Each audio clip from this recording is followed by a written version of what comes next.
Hey folks, welcome back to another Throat Punch Lunch. I want to thank you so much for taking time out of your busy schedule to spend a few minutes here with us. And I want to thank my contributors for, as always, putting out some great segments that we have compiled for your viewing pleasure. Of course, we want to inform and entertain, and I certainly hope that we have done both of those and possibly even leaving you some thoughts to ponder as you go out through the rest of your day. Well, without further ado, let's go ahead and get to it, shall we?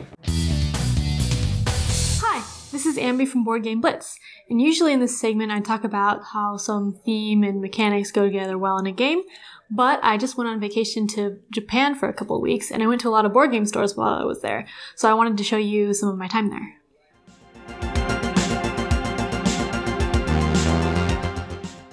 Overall, I went to 8 different game stores, 3 of which were Yellow Submarines, which is a chain of game stores and basically the only Japanese board game store I had heard of before. But there's more than just Yellow Submarine in Japan. Even though I mostly only went to game stores that were in areas I was already visiting, it was still a lot of game stores. Most of them were small and were on the second or higher floor of the buildings, and space was very limited. But even though the stores were small, they had good game selections. Also, there was a good amount of table space to play games at a lot of the stores, kind of like a cafe section. Some stores had a bunch of sample games or library games to play. When I was there, I saw a bunch of games, both Japanese games that I had never seen before, and games that I know and have played but had different versions. A lot of games were in small boxes, which makes sense since all the apartments and rooms I saw there were small compared to those in the US, so space is a very limited resource. Card games were also very popular, both card board games and trading card games, which there are a lot of different types of and even special stores for them. I even found a Kirby game that I had only heard rumors about, and that was super exciting. So we just had demikatsu for lunch, which is rice bowls with katsu pork and a glazed sauce on it, and that was really yummy. And now we're heading to Hobby Boardwalk, which is a board game store, and the reason we came to Okayama. Okay, I think this is it. I think we found it. It's on the 4th floor of this building. Okay, this is out of the elevator.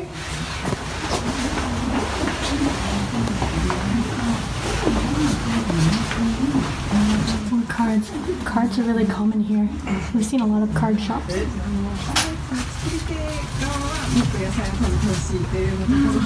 ワークシートは使っているんですか？そうですね。料理教室10年目なんですけれども、開校当初からやっておりまして、特に調理のレッスンをして終わりではなく。They have a lot of war games, I think. That's how we knew about it.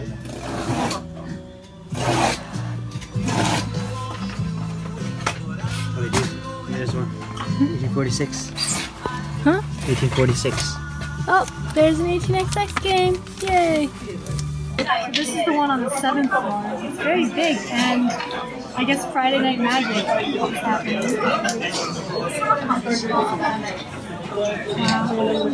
And here's some board games. I have New York Slice.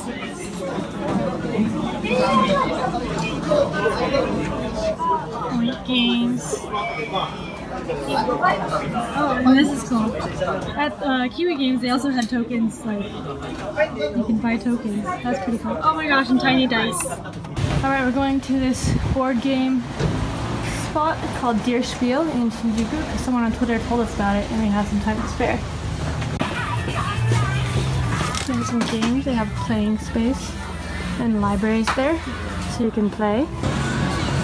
Okay, we're going to another game store called Roll and Roll. Right here. This one looks pretty nice.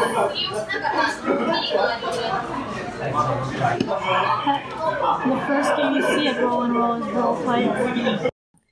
Thanks for watching Board Game Blitz. If you want to see some of the other stuff I did in Japan, like food and sightseeing and arcades, shopping, and Disney, then check out my vlogs on my YouTube channel at youtube.com/boardgameblitz. See you next time. Hey guys, it's Jennette, and it's time to talk about your Flair.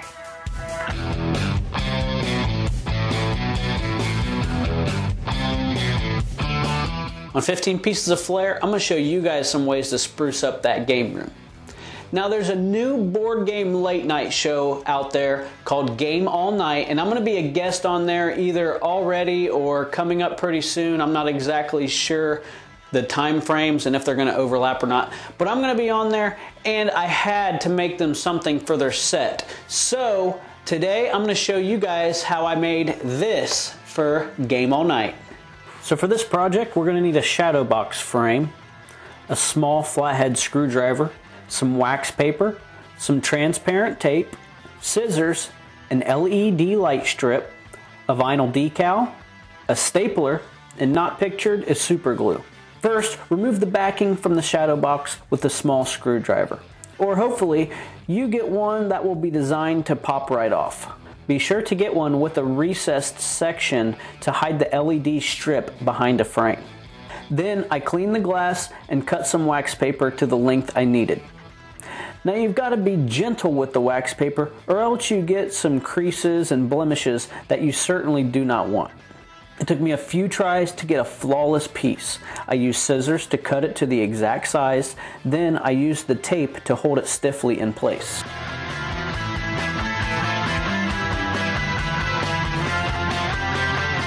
Then I peeled the backing off the LED strip and attached it to the frame in the recessed section.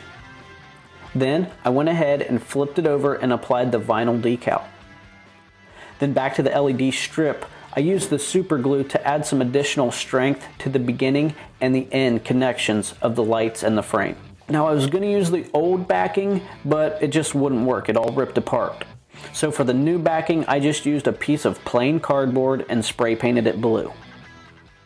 Then after that dried, I cut a hole out for the cord to fish through using the X-Acto knife. Then I attached the cardboard to the frame using the stapler. Then all you gotta do is plug her in and you're good to go. Boom! Quick and easy way to add some flair to your game room or to the Game All Night set. I love how this turned out, and I love how you can change this vinyl to anything you want. You can have a meeple cut out for it, some dice, some components for your favorite games, whatever. And you can make it your own. But I love this. I'm going to make myself one soon. The only problem I have with it is the cord is very short. It's like maybe that long. So I had to daisy chain an extension cord and stuff up to it. Other than that, love this thing. And I love how you can change the colors to whatever you want, and everything looks pretty cool, or you can have it go through a rainbow variation. I love that. So give this a try and make sure you're checking out Game All Night. Some awesome guests have already been on there. Flip Flory, Roy Kennedy, all kinds of other people, but they must be digging pretty deep if they want me on there. But anyways, check that out. And if you guys have any suggestions on games or ideas you'd like me to make into some flair, leave them in the comments below or find me anywhere on social media. Don't forget guys, 15 pieces of flair is the bare minimum. Some people choose to do more and we encourage that. Have fun everybody.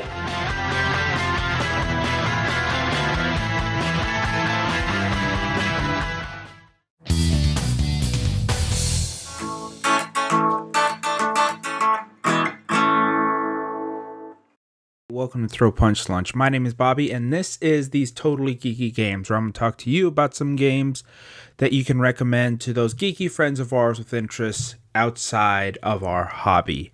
This week, the geeky interest that I'm going to cover is a game that I used to play on PlayStation 2 a while back, and I think they're still coming out with new games now. So hopefully it's not too far of a throwback, but the Dynasty Warrior / Samurai Warrior / Hyrule Warrior game series.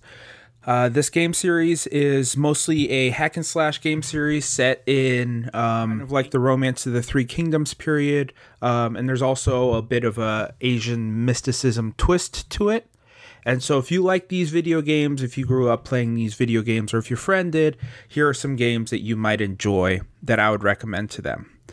First, if you liked kind of what I said, the characters within this game, if you kind of like read through the backstories of the characters, figured out where they fit in the historical aspect as well as kind of the mystic aspect of it, you might enjoy the theme in Legend of the Five Rings. Legend of the Five Rings is a 2-player fantasy flight game, living card game that they've put out. I think it's a reprint of an older game. But anyway, it's basically a back and forth, a really interesting dynamic card game system, different from the typical kind of 2-player card games that you might see. But Legend of the Five Rings, obviously the art is beautiful, production is beautiful. A lot of things from Fantasy Flight games have beautiful production like that. Maybe instead of the characters and kind of the mysticism, your friend or yourself, if you enjoyed those video games, enjoyed the strategic aspect of it. There was some sort of strategic aspect of making sure you completed certain missions, upgraded the characters that you enjoyed playing with, and tackled the objectives as best as you can. And if you enjoyed that, you might enjoy, with a similar theme, Rising Sun. Rising Sun gets a lot of love on this channel, although I think it's well deserved. Eric Lang game, I guess kind of based off of diplomacy, but it's a lot more than that. Basically, you control your clan and you make alliances with other clans, and it's a dudes on the map game, but a lot of fun, and that's Rising Sun. And here's my little kind of outside the box pick for this. Maybe you just enjoy the hack and slash. And as I started thinking about Dynasty Warriors and Samurai Warriors, something struck me. It's very similar to another modern game system or style called the MOBA game style, in that you control a character, and you might be accompanied by a small brigade of troops that are kind of useless, that just follow you around and are kind of useless in the end. But you go out and you complete objectives by beating waves and waves and waves of evil minions. And so that does remind me of a MOBA style game, and a board game that was kind of marketed as a MOBA style game in a board game is Rum and Bones. Rum and Bones is a really fun 2-player back and forth, kind of like I said, MOBA style game wherein you control certain characters or kind of heroes that could kind of pull off legendary feats and strike down a bunch of minions at once. And you also control kind of an army of minions that have programmable movement that keep going, but you could use that to your advantage. And Rum and Bones, pirate themed, and also a bit of mysticism thrown in there. So if you like the gameplay of Dynasty Warriors but aren't that big on the theme, I would suggest playing Rum and Bones. Anyway, those are the games that I would recommend. If you're a fan of this video game series, or if you have friends that are fans of the video game series, what games would you recommend? Let me know in the comments, and I'll see you on the next Throw Punch Lunch. Bye.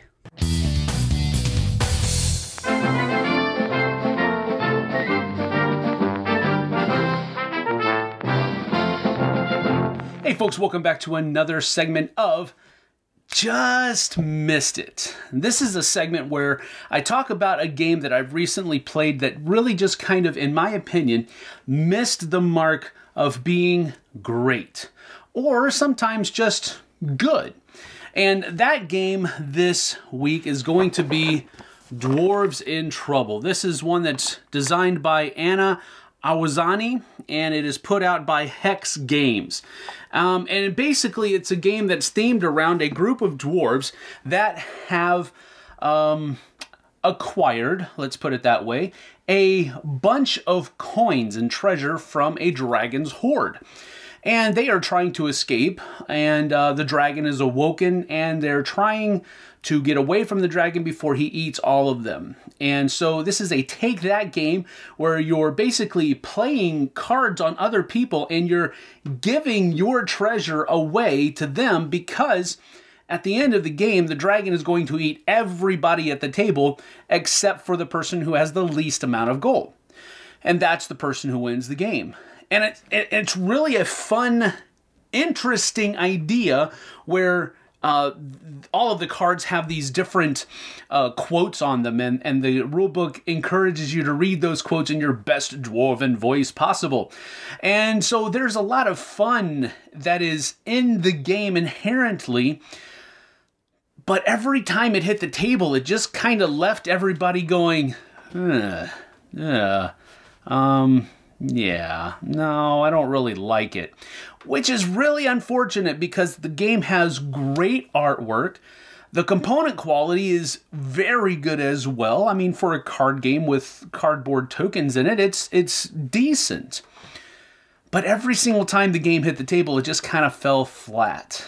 And the reason that I think it fell flat is because of one singular thing, and that is the event cards that are in the deck sporadically. There's about 29 or 30 different event cards that get put into the deck, which isn't that much. It's about 1/3 of the deck, I guess, which I guess could be a lot. But every time they come up, they have something do, it's possible for you to lose your turn. And more than once, when we were playing this game, a person at the table lost their turn one guy lost it 5 turns in a row because of these event cards. Basically, when you draw cards at the beginning of your turn, if you get any event cards in there, you have to play them. And sometimes those event cards will say things like, discard your entire hand of cards, which is really not cool because that's what you do on your turn, is you use cards out of your hand to take actions, and you can stop at any time. But if you have to discard all of your cards, well, now you don't have anything to do, so that's the end of your turn. And other event cards actually simply say, do this, you lose your turn. Oh, man, it's just not fun. We've tried a lot of different ways to try to kind of spruce it up a little bit. We've lessened the number of event cards that are in the deck. We have hand-picked the event cards that are supposed to go into the deck. We have tried playing them without event cards. We've tried everything I think that is possible to try to enjoy this game. And while I like a lot of the different things about it, I'm a sucker for dwarf themes. I think the artwork is great. The general gameplay is not bad, and quoting these lines in a dwarven accent voice is fun. But it just missed that mark of being fun and being great and being good.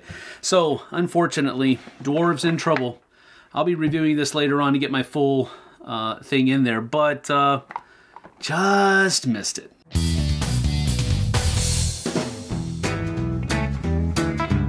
Hey, hello, and welcome to another Boards Beyond the Board, a segment where we talk about games that are language independent or have very little language dependency.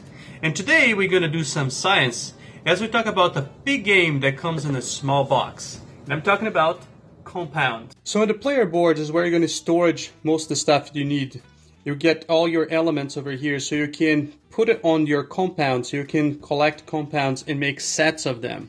So there you will tell you how many of each of those elements are in this bag. So the idea is to complete those compounds with the elements you have. So you're going to be moving elements into those cards and complete them so you can collect each card. So each card has different amount of points. Some are more difficult to do, so they'll be worth more points. Some of them are flammable, and that's where those cards will come to play. So every time one of those lab fires is drawn, you will set that card on fire, and then all the elements on that card is going to go to the side compounds. Many times you're going to cause fires or turn some compounds that are normally not flammable into flammable compounds. Player board is not only where you're going to store all your elements to build your compounds. It also shows all the phases of the game in this little nice setting here. That works as well as your track for what you can get on each phase. So like on the discovery phase, the higher you go on the track here, the more compounds you can draw from the bag. Now every time you get to complete one of the elements, you can either increase one of the phases according to the color that you will show on that little circle in there, or you can choose to raise your lab expertise. So what you're going to do, instead of moving any of those track up according to the card or the element, the compound that you got, you choose instead to increase your lab experiments. So as you can see here, you can only have 4 elements at a time, and all those areas here are kind of locked right now. So if I'm down here, I can have 4. So if I move up 1, I can start having 5. So I just remove that. Now I have one more place to store my element. Because if all that is blocked, and then I get like more elements than I have space for. All of those have to be put back in the bag at the end of my turn. But if I'm up here, I can remove 2 and so forth until I have more space. So I can do this every time instead of increasing the phase where I am according to the card. I can do that one in there. Now some of the compounds that you may complete will have symbols on them, and that allow you to draw a lab tool. And then the game ends when the first player gets to 50 atomic points or the compound deck runs out. One of the things that I like about compounds is that it's not only entertaining and fun to play, very easy to learn actually, because the player board does an excellent job to help you follow the phase there, but it's quite educational. In my opinion, it's an excellent game, and I think we should get more games like that. That's excellent. I love the game and I would recommend it for sure. That's all for me this week. Thanks for watching. I see you guys next time. Hey everyone, this is Tim Jennette the Metal Meeple, and this is the Budget Board Game Breakdown.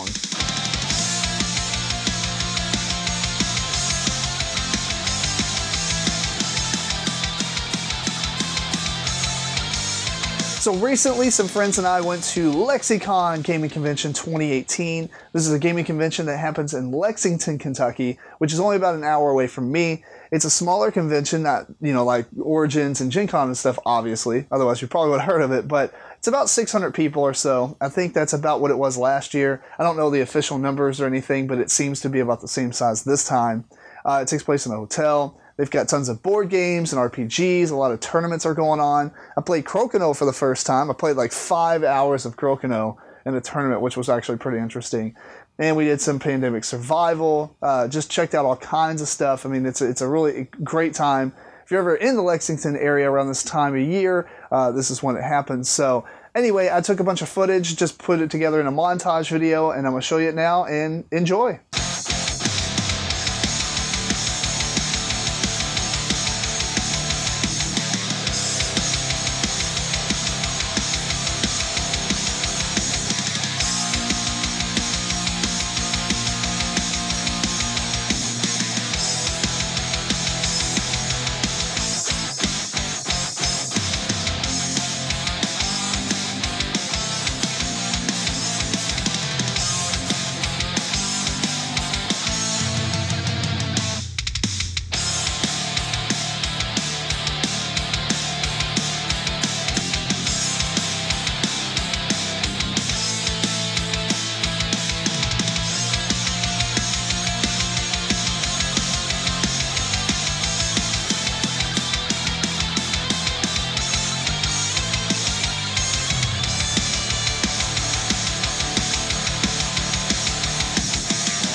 Hey everyone, welcome back to the Cardboard Herald's Rook and Record here on Throat Punch Lunch, where I give you the perfect soundtrack to your favorite games on this completely ridiculous show. So let me tell you about Dice of Crowns. This is a tiny little game, but don't let its size fool you. There's actually a surprising amount of player interaction and hilarity to ensue when playing this, with plenty of strategic choices to be made.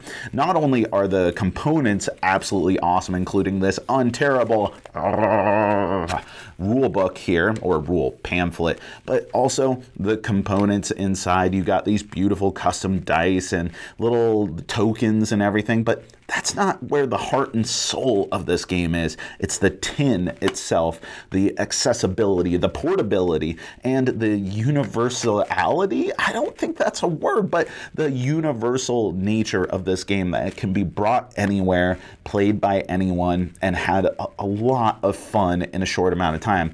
And that's kind of like folk music. I'm thinking a lot about folk music these days because it is the 44th annual folk festival here in Juneau, Alaska, which is a big deal.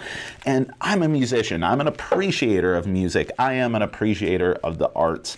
And the thing about folk music is, like Dice of Crowns, it has this kind of universal appeal and approachability that you don't have to have the most complex nature to you. You don't have to have the most sophisticated skill, as long as you have the soul within you in order to bring music into the world, that you have something to say, that you are welcomed at the table. And so I think that we should listen to some rad folk music while playing Dice of Crowns. And I have to give it up to the classics in this regard. I am picking Bob Dylan's The Times Are A-Changin'. Just look at that, Bob. Man, what an awesome look on that dude's face. This is the ultimate political album, first off. This is like a revolution album with the title track, The Times Are A-Changin', but it's got all kinds of great tunes on here. Boots of Spanish Leather. I mean, it's just an unbelievable and iconic pick that can easily float into the background as you're playing Dice of Crowns. You're trying to do all sorts of skullduggery and backstabbing on your friends, making alliances, utilizing these dice, but occasionally you'll just kind of tune into what Bob's got to say and go, wow, this is really simple yet profound. And the thing about Bob Dylan is, love him, hate him, maybe you can't stand his voice, that's okay, because everyone has some sort of reverence to pay to Bob Dylan. He is the foundation of the American songbook, and it's that universal nature of folk music, the will to put yourself out there and to do something awesome with it. And that reminds me of Dice of Crowns. It's simple, it's approachable, it's fun, it's universal, and it's a great game to play at your next convention where you're waiting in line, or the next folk festival that you visit here in Juneau, Alaska. Come gather around, people, wherever you roam, and admit that. All right, everyone, thank you so much for watching the Dice Tower's Throat Punch Lunch and the Cardboard Herald's Rook and Record. We have all sorts of other cool stuff on our channel, including more of these dumb music pairings. So I'd appreciate it if you checked that out. But for now, remember that the more that we do of these, the less bad music you will have to suffer at the table.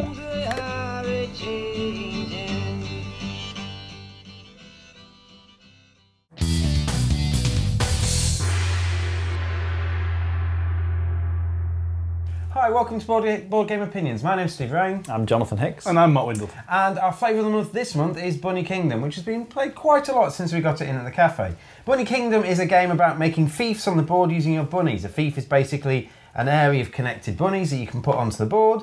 And what you're trying to do in your fiefs is you're trying to get cities and castles with these spires in, and resources that are either printed on the board or that you can add to the board later. So my current fief has got wood in it because it can generate wood, and it's got one spire, and it's going to score you points based on the number of spires multiplied by the number of different resources. That will get me 1 times 1, 1 point. But how do you go about doing that? Well, Bunny Kingdom is a drafting game. You're each going to have 10 cards in your hand. So we're all going to look at our 10 cards in our hand, and we're going to pick 2 we want to keep. So I might pick this one, and we pass the rest on.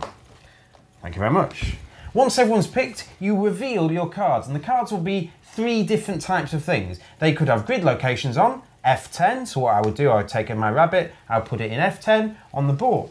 They could have building materials on, so you could have extra resources or extra cities or various other special abilities. Thank you very much. I can now make diamonds, and I would put the diamonds on this card, and at the end of the round I would get to add anything I've got to build onto the board, and what I can do is I can add cities and spires and extra resources into the fiefs I've managed to get that round. And the last type of card you've got is endgame scoring. When you reveal an endgame scoring card, you don't really. You put it face down in front of you and it will score you points for various things. You're going to do that for 4 rounds. At the end of each round, you're going to score the fiefs on the board, and the game progressively gets bigger and bigger until you conquer more and more of this particular kingdom, and most points at the end wins. What do we think, guys? It's a great family game because at the start it's very simple. You know, you get your hand of cards, you're like, oh yes, these two are quite near each other, because you're really trying to group your bunnies together. That's the main objective.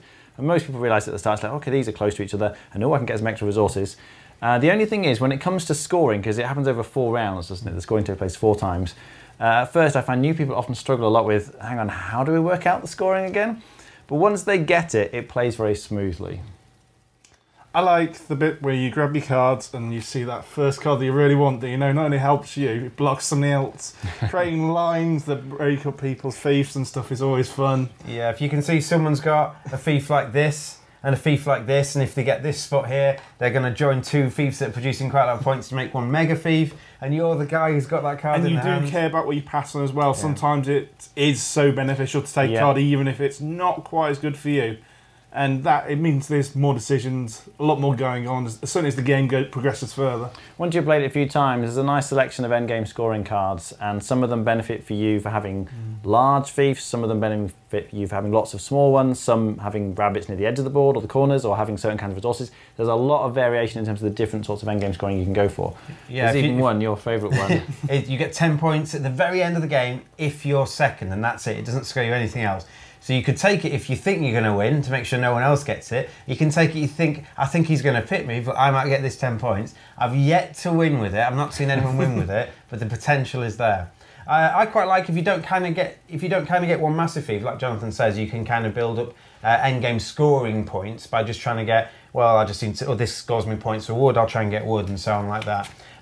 But what I quite like is that it's a drafting game where you can pick 2 cards. I'm not sure there's many drafting games like that. That's nice. It feels like you've always got 10 cards. Sometimes you think, oh, I really want lots of these. Well, you can take more than one. That's quite a nice thing to get. Yeah. So with repeated plays, you find you get to know the different kinds of endgame scoring cards, and you're like, oh, okay, I'm going to go for this. Because they do, you know, particularly with like 3 players, the cards come around pretty quickly. Not so much with 4 players. I think I prefer it with 3 players. But there's a good chance you're going to see those cards again. So it's like, I don't think they're going to go for this strategy, so I won't take this one now. I'll wait till it comes back round to me, and then I hopefully can take it. But obviously someone can do you in, and they can take it knowing that you want it. Therein lies the skill. If you think, what's going to come back to me? If I've got E5 and E6 here, well, if I take E5, no one's going to take E6, and that's quite nice. Anyway, we've been Board Game Opinions, and that's been Bunny Kingdom. Thanks so much. Bye. Hi everyone, I'm Doug Jr. from Doug and Doug Gaming, and you're watching A Fellowship of Meeples.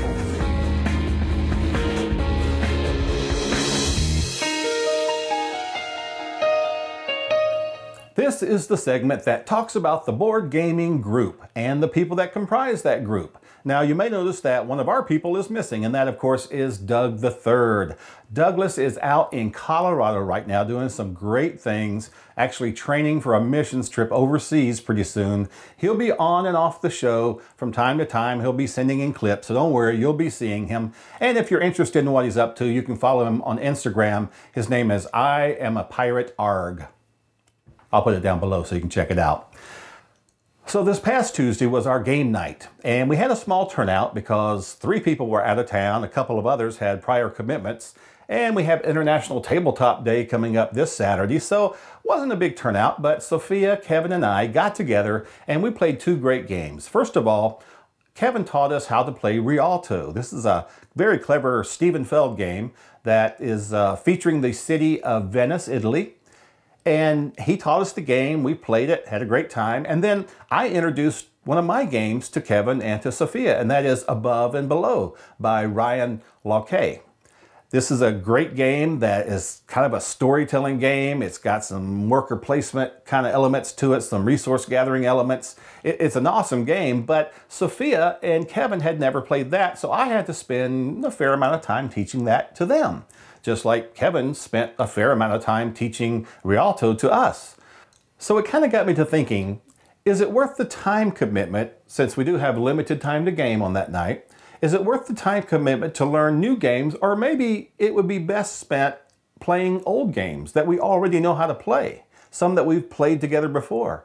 And that way, not only can we get started quicker, can we play more games during the evening, but we can tweak our strategy and we can better our scores from before, maybe beat that person that beat us last time and do it that way. But you know, we do like to learn new games, don't we? I love learning new games, and that exposes me to different fields and different genres that maybe I wouldn't have tried before. So what's the answer? We only have so much time. You know, we played 2 games last game night. Because of learning the game, it took a long time. If we had played games we already knew, we probably could have played 3 and perhaps even 4 games. So what's the answer? Well, let me know what you think. What do you suggest to solve this dilemma, to make the best use of our time while also broadening our horizons and learning new things? I think maybe I'm going to try suggesting that we play 1 new game each night at the most.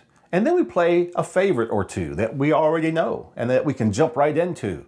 So be sure and check out A Fellowship of Meeples next time, as we're going to start meeting some of the people in our game group and learning who they are, where they come from, and how this hodgepodge of individuals got together in the first place. Also, I'm going to be trying to utilize International Tabletop Day to get some more people added to our group and see how this works out. We'll have a big turnout for International Tabletop Day, but will they come back to our regular tabletop game night? We'll see. So catch us next time as Doug and Doug Gaming present A Fellowship of Meeples. We'll see you then.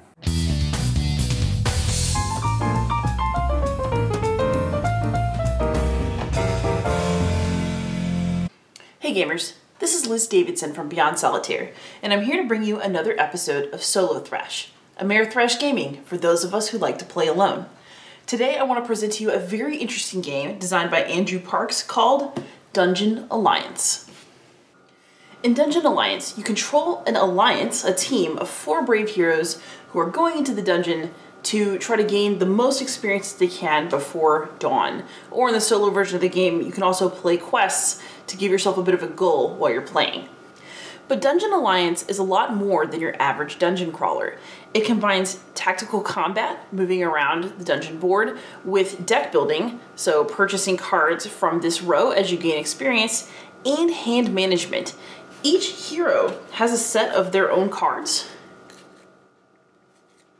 But in Dungeon Alliance, all of these cards, as well as the new cards that I acquire, will all be part of one single deck. And I'm going to have to manage one single hand to control all 4 heroes throughout all phases of the game. Even more importantly, not every hero can use every card. For example, Runyon Zay, the gnome scholar, is able to use the Sacred Warhammer because he has a celestial icon on his hero card, and he can also use Slumber because he has an eldritch icon on his hero card. However, he can't use Silver Dagger because this stealth symbol doesn't match either of the symbols on his card.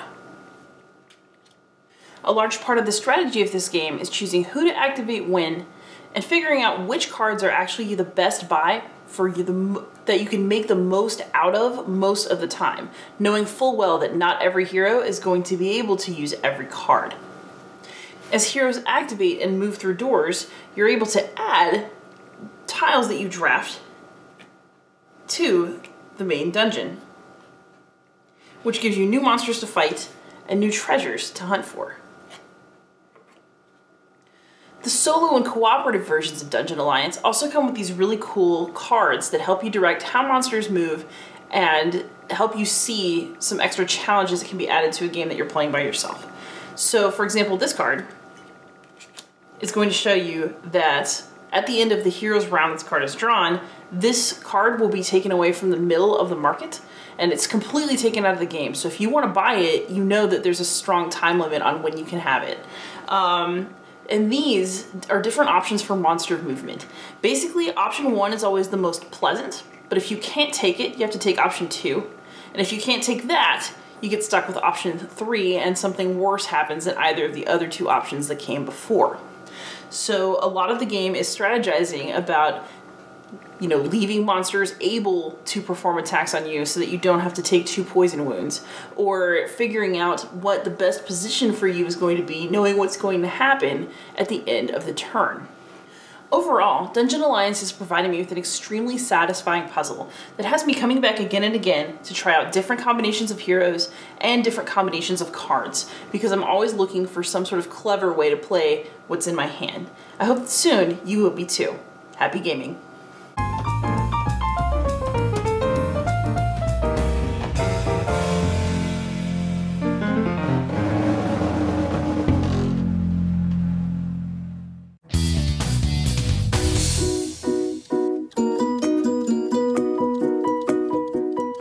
Hey everybody, Even Steven here. Today I want to get your suggestions for my non-gamer insight with Sarah and Healey videos, where they play a game off of my shelf that they pick and see what they think from a non-gamer perspective, get an insight from their point of view on our hobby. I have games here that I want you to choose from. I want you to pick 2 games that you'd like to see them play, and I will do a non-gamer insight video to show them one of these 2 games, one for each of them.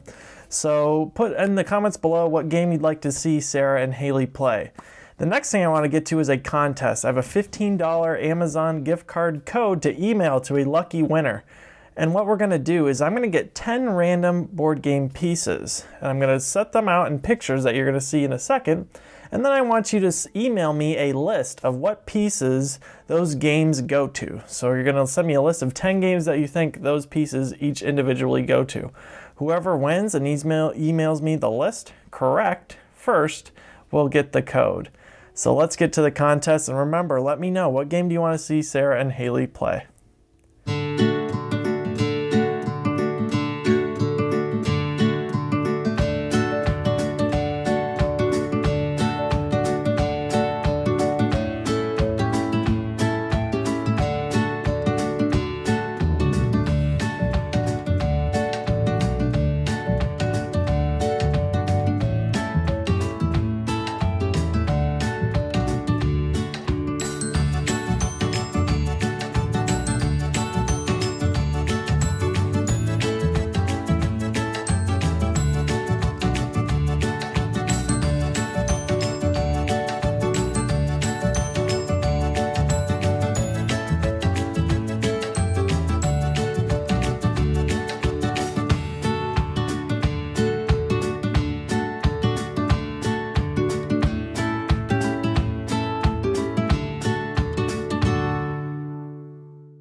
Okay everyone, there are all the 10 items. Good luck. Remember, after you name all 10, send me an email and you'll get your name entered. Whoever does it all correctly and the fastest will win. So make sure you email me as soon as you can figure them out. There's some tough ones in there.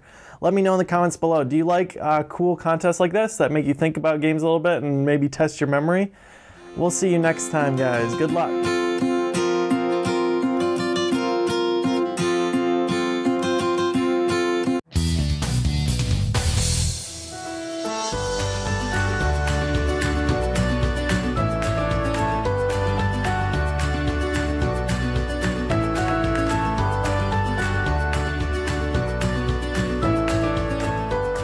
Hi everyone, hope your lunch is tasty and nutritious. This is Luke from the Rook and Meeple and the Starting Tile, your alternate source for finding different, unique gateway games to teach new players and get them into this hobby. Now, one of the biggest problems you have when you're getting a lot of players together is the player count. Most of the time you have games that only go up to 3 or 4 players, and that can get tight sometimes, especially when you've got that dreaded number 5, and even worse, the dreaded number 6. Not many gateway games that aren't party games can cater for 6 players off the bat. I'm glad to say though that your luck is in, because you could think about Celestia. Celestia is based on an old game called Cloud 9, where you were basically passengers in this air balloon. You played some cards, you rolled some dice, and the idea was that you were trying to sail as far as you can, but you had to make certain rolls in order to carry on, and players had the chance to jump out of the ship and collect what they did, or stay with you and hope that you can make it. It was a very kind of almost like a bluffing push-a-luck style game. Well, Celestia is the re-implementation of that. You have these different lands that you are sailing to in an airship. Each of you takes in turns to be the captain. And the idea is that you have a hand of cards that have different symbols on them to denote the faces of these dice. They represent the hazards. You will roll a certain number of dice, depending on who's the captain and how far they're sailing. And the idea is that you must play cards that match the symbols on the dice. If you can, you must, with only 1 or 2 exceptions for things like wild cards and that. But before you reveal whether you can do it or not, each player after you gets a chance to say, I'll stick with you, or I'm getting out of this ship, I'm going, boop. And, you know, it's great little banter with that. Now, if they jump out, they collect the reward at the land they're in. If they stay and you make it, then great, we can sail on to get more points in further away lands. However, if you can't do it, then boom, everybody dies, and well, okay, everybody crashes and just hates the pilot, but you reset back at the start and you keep going until somebody gets 50 points in their hand from the treasures that they've collected. As soon as someone does that, you reveal that you have got more than 50 points, everybody flips, and the person with the most points, funny enough, is the winner. Of course!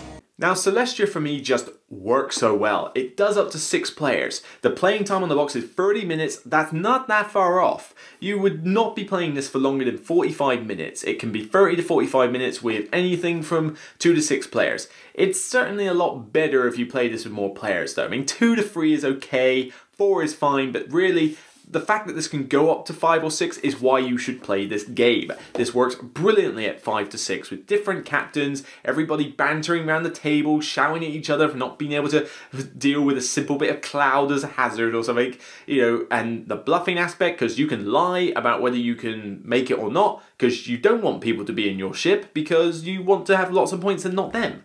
But then if you know you're going to crash, you want people to stay with you because you want them to all crash and burn with you because the captain cannot jump out. It's just a wonderful social atmosphere of bluffing and lying and just general shouting. You know, people will get frustrated at pilots for being useless. I always like to roleplay what the hazards are. So if I see like the bird symbol and the pirates, I think it's like pirates riding eagles, and then it gets ridiculous when suddenly it's like all 4 symbols and it's like, it's pirates riding electric eagles in thick cloud. You know, it gets a little bit ridiculous depending on the dice. And, you know, yeah, there is some randomness in it, but it's a 30 to 45 minute game of push your luck. So of course it's going to have some luck in it, but it just works great. It can handle, you know, younger people. You know, I've seen children playing this. The airship and the components and the artwork, sublime. The airship looks great. You put it together and it's a cool little piece, big piece on the board, and the artwork looks gorgeous. This is definitely something you should look into, especially if you want new players and you've got that cursed amount of 5 or 6 players and you don't know what to do with them. Celestia is your best bet. Solid, and there's even a little mini expansion to collect which improves the game even more, but you don't need it. The base game is just fine. That's it for me for another Throat Punch Lunch episode. Like I said, I want your thoughts and suggestions on what you want to see from the starting tile. But until next time, if you like what you see, subscribe to my channel The Broken Meeple and continue enjoying your lunch. See you next time, guys. Take care. Well, that's about that for another Throat Punch Lunch episode. It is in the books. It is written down, so say we all. That might have been a little bit over the top. But hey, I'm excited because this means that we can start working on the next episode for Throat Punch Lunch coming up in the next couple of weeks. So I hope that you have enjoyed it. Thank you, contributors, for the fantabulous job that you guys have done. And thank you, watchers, for stopping by and giving us a little bit of your time. Well, until next time, we'll see you guys on the flip side.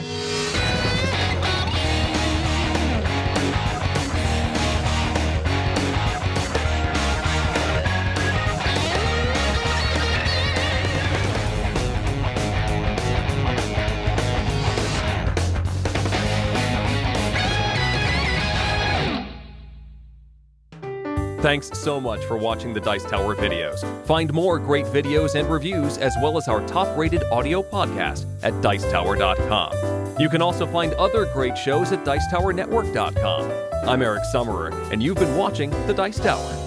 The Dice Tower is sponsored by Cool Stuff Inc., where you can find great games for great prices. Cool stuff in stock. Check them out at CoolStuffInc.com.